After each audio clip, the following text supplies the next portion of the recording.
Welcome, Dolphins fans, haters, and everyone in between to your favorite show discussing the greatest franchise in sports, the Miami Dolphins. This is the PhinsPod. My name is Moose, your host, and we are less than 2 weeks away from the NFL Draft. Unlike seasons past, our Fins don't hold any high-end assets in terms of picks.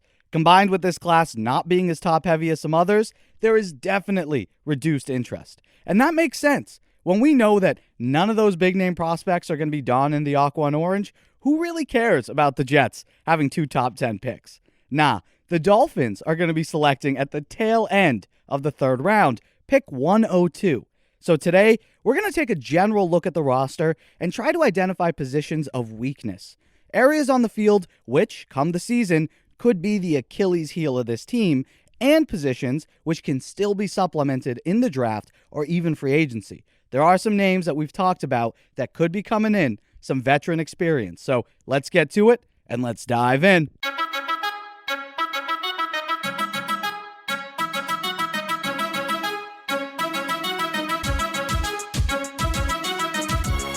I know this channel has been accused of being a little too sunshine and rainbows, but listen, I don't really hate that.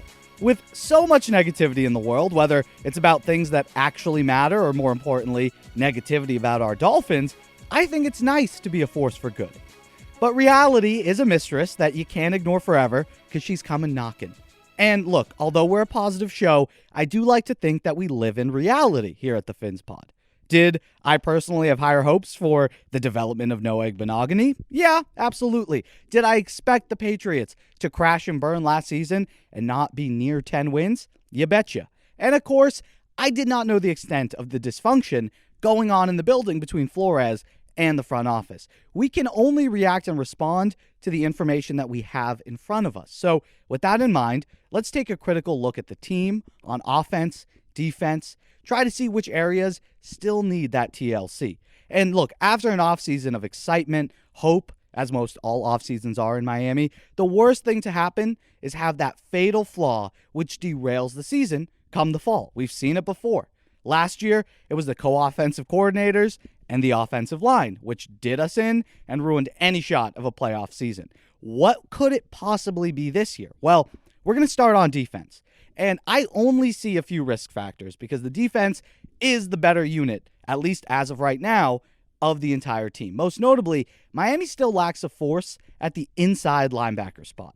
If you recall, the team started last season with Jerome Baker manning the middle, but that proved to be ineffective because a modern-day middle linebacker, they're really hard to find, much harder than it used to be back in the late 90s, early 2000s, because offenses used to be far more run-heavy, and as a result, it was beneficial to have that big, physical, downhill thumper who could really plug a gap with the best of them, right? In a pinch, maybe you'd ask them to help cover a running back or tight end, but the understanding is that their role was far more focused on having the defense lined up properly, as well as helping in stopping the run, right? Think of those Brian Urlachers, Ray Lewis, our very own Zach Thomas.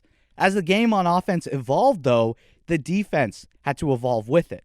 And with the more backyard football, 7-on-7 approach to offense, having one of those 11 defenders not occupying a lineman be slow as molasses out there is not an option anymore. Now, you need that middle linebacker who can move sideline to sideline, be a positive force in coverage, and also be able to stop the run. That is extremely hard to find, and it what makes the likes of those Darius Leonard types and Bobby Wagner's so special in the modern game. Jerome Baker does excel at multiple things, but stopping the run is not one of them, right? He's excellent in coverage. He is really good coming off the edge, rushing the passer, and he's reliable, moving sideline to sideline, chasing down ball carriers. But he cannot start in the middle of the defense. His small frame gets him washed out of plays, pulling guards, get him with ease. Centers getting to the second level manhandled him. He can't work through traffic and plug holes. We saw Miami get gashed time and time again early on last season when Jerome was manning the middle. The Dolphins then made that adjustment, right? They began playing Jerome on the outside where he had way more success. He was able to come off that edge, protect the weak side, and chase down plays being run on the opposite end of him. He was also asked to help in coverage without needing to have to disengage from blockers, react to a play action. It was more pure, hey, this is your assigned man, take him. And that's great and all, but Miami still didn't really have that linebacker to fill the middle of the defense. They did turn a veteran leader, Landon Roberts, and he held down the fort for the majority of snaps, with Duke Riley also spelling him from time to time. Now, I like both guys as rotational pieces to the defense, especially Duke, because he showed strongly towards the end of the season, specifically that game with the block punt against the Panthers. He balled out in that Panthers game. And Roberts had his moments too, but there aren't too many linebackers who are really better than him on 3rd and 4th and short when you know the run is coming. He does get in the gap like a missile, made a bunch of big plays for the defense, but he is not who you want to lead a modern-day defense. The guy manning the middle. He is just too slow and a liability in coverage. That's priority number 1 on defense, in my opinion. Miami must find a true modern-day middle linebacker who can round out this really potent front seven. We know they're thinking the same thing because if you look at those pre-draft visits, you see a trend. The Dolphins are looking hard at mid-round linebackers, guys who really could be there at pick 102. And that's encouraging because, honestly, linebacker is a position that you can find really good value in those middle rounds. That's one option, right? Look for a future starter in round 3. Or Miami could try their luck in free agency. There are still a few respectable vets out there, but the team did bring in Reuben Foster for a workout. No news has come from the visit, but it could be that the Dolphins are waiting until after the draft to see if he's worth signing. My gut tells me if the Dolphins go in another direction come draft night and can't find a linebacker to supplement the roster, we're going to see Foster then get signed to the team. And personally, I would love that. Because to be completely honest, you're not going to find a linebacker with the talent and raw physical skill set that Reuben has in the 3rd round of this year's draft. We spoke about him in the last episode, but Foster has that unique blend of speed, explosion, tenacity, and this extra force behind his hits. He hits hard. And look, he suffered some injuries, so only those at the workout really know where he is physically, but assuming he's back to close to 100% of what he used to be, I would very much like Miami to take that flyer on him.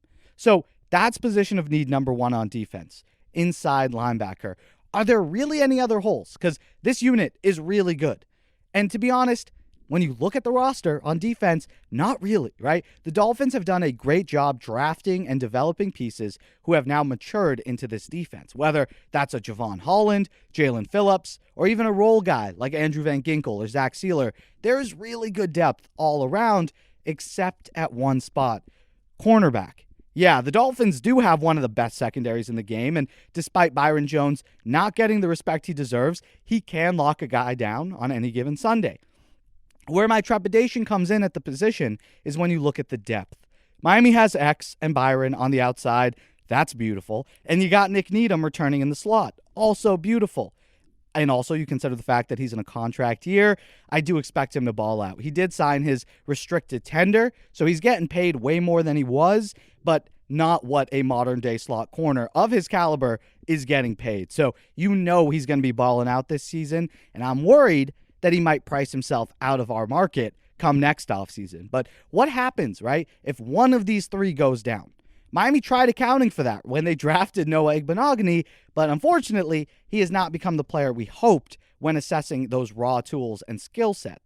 As of right now, he likely would have to be the next guy to step in, though, and I personally am not comfortable with that, and I know a lot of you are not comfortable with that, because the Dolphins just need to find another guy like a Justin Coleman. Yeah, they signed Keon Crossan, but he is more of a special teams guy. There are still veterans who you can bring in with experience and the ability to hold it down for a few short weeks in case of an injury to Byron Jones or Xavier Howard. Those guys like Bryce Callahan, Kevin King, who I personally would love to bring in, as well as a real seasoned vet in Joe Hayden.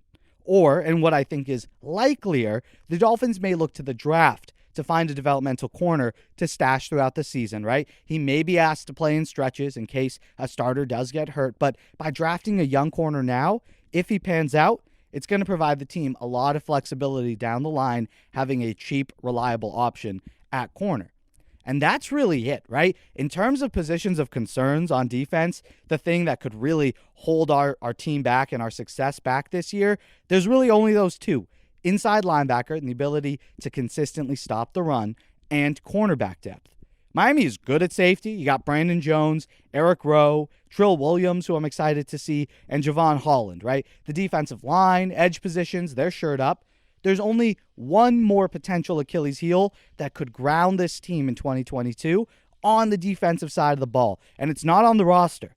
It's defensive coordinator Josh Boyer. And to be fair to Josh, he has been the DC for the Dolphins since 2019, and we've seen plenty of success. But the question remains, was that success that he can lay claim to, or was Miami's dominant defense just a reflection of Brian Flores, right, and his mastery of that side of the football? Like I said before, time is going to tell. We're going to know within weeks how much of an impact Boyer has actually had on the unit. But if this defense does take a step back as a unit, then you can look to the top when parsing out the blame. We'll know who to blame. Now, switching gears to the side of the ball with way more questions, the offense. And you want to hear something wild? Because I saw this somewhere, but the Dolphins have not had a top 10 offense, nor a Pro Bowl quarterback, in well over 20 years, nearly 30. So, as a fan base, we're pretty used to entering a season with question marks on offense. But taking a deeper look at the construction of the roster, where is there room for concern specifically? Well, unlike a lot of people, I do feel pretty confident at quarterback. Whether you think Tua is primed for a big year, something middling, or think he's bad, Miami does have a good option behind him in Teddy Bridgewater. So I'm not worried about the position because someone will get the opportunity to work with these weapons. The only true concern I have at quarterback really doesn't involve play level, because again, I think Tua is going to show that draft pedigree this season, but I worry about his health, because until I see a season where Tua plays in every game, it has to be a real concern. He's got to prove that he's not someone who will miss 3, 4, 5 games every year. But like I mentioned before, the team did a great job identifying and going after a vet backup with experience, and unlike Jacoby Brissett, Teddy Bridgewater's got that quality experience. Because if Tua goes down, Bridgewater can step in, and the offense should still be able to run effectively. He's shown it before. And in terms of the skill players, I also don't have any concerns. I mean, not many. You got Chase Edmonds, Raheem Mostert, Myles Gaskin. They're all going to be contributing. The first two probably more than the latter, but having Gaskin as now our third back, especially when you consider he was our lead back for the past 2 seasons, I don't hate that. Perhaps Miami's strongest unit is wide receiver too, right? Tyreek Hill, Jalen Waddle, those are known commodities. Throw in Cedric Wilson and Lynn Bowden, and I do like the depth there. The same goes for the tight end position. Of course, you got Mike Gesicki, but behind him, there's some solid pieces who are going to fight for a role on this offense. And I'm looking to see who does take command of that second tight end spot alongside Gesicki. Is it going to be Durham Smythe, who the team re-signed, or are we going to see a jump from Hunter Long? Because if you remember, Hunter Long was a 3rd-round pick just a season ago, one of the first tight ends taken off the board. He's got some skill, and truth be told, his style of play fits this offense well. He's more that traditional blocking tight end with the ability to go out and run a route. He's kind of like if Mike Gesicki and Durham Smith had a baby, with more genes showing of Durham. He's not Mike Gesicki in terms of pass-catching weapon, but he is like Durham, where he can develop into a good blocker and then leak out and make a play. He's definitely more athletic than Durham Smythe. But I'm curious to see if Miami does prop him up to see if we do get something with him. And we'll dive deeper into guys like Hunter Long in the coming episodes as well as we preview the season. Regardless, I don't think you're going to find the Dolphins' Achilles heel at any of the skill positions. So where is it, right? What's the unit who could derail this hopeful campaign? You guessed it, offensive line, but specifically right tackle.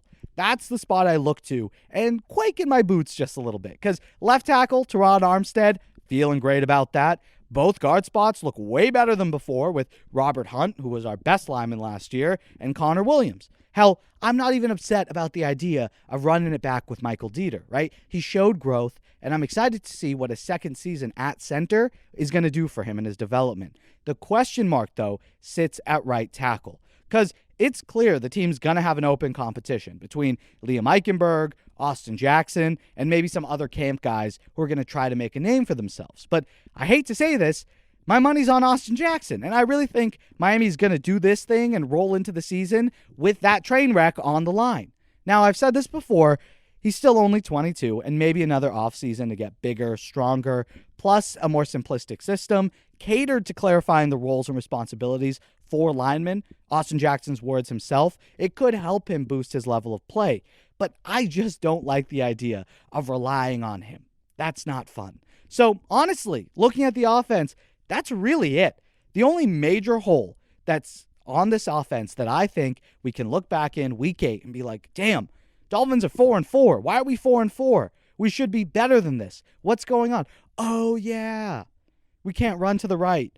Oh, Tua got sacked 4 times last game. 3 of them from blitzes on the right side. That is my concern. I don't think Miami's going to use one of their early picks, quote-unquote early, third-round picks, on a lineman in this month's draft. It wouldn't really make sense. Because realistically, you're not going to find a starting caliber player that far in the draft, and at least not someone who is definitively better than Eichenberg or Jackson. Instead, Miami should look to get value and focus on best player available instead. I hope that ends up being on the defensive side of the ball, but if an offensive lineman with talent falls, and it does look like a steal, whether he's got off-the-field issues, maybe a long-term injury concern, but the player's value is great and he's a lineman, I wouldn't be mad about that either. The Dolphins could use all the help they can get to ensure that this line is stout come September. So looking at the roster as a whole, we've identified those few spots that the Dolphins should look to bolster before camp begins. Inside linebacker, the position I think is most likely to be targeted in the draft, and if not, then I expect the Dolphins to go get a guy like Reuben Foster to help bring competition and depth into the room. Cornerback, right? More so in terms of depth, unlike inside linebacker where I don't think we have someone there. We do have corners, but if there's an injury to Byron Jones or Xavier Howard, then we need to know that there's a guy who can be relied upon. And personally, for that role, where this defense is, I do hope that's a veteran with experience to help in the rotation in case of that injury. Now, rookie corners are risky, and oftentimes, even the most skilled prospects do take time to grow into the position. It's a hard one to learn at the next level, probably second to only quarterback and arguably tight end, but I would say corner is more difficult. And then lastly, the other issue on this team, right tackle. Although there are multiple top-end picks fighting at that position, history still doesn't let any of us feel good about those options. Of course, there are unknowns in coaching. We mentioned Josh Boyer. And hell, we don't know the true book on McDaniel yet. He could be anything from a con artist who talks real smooth and makes us all love him to a genius that turns this franchise around. Time will tell. The good news, though, compared to any other season that I personally can recall, the roster itself, the players on the team, they're actually really good. Really good.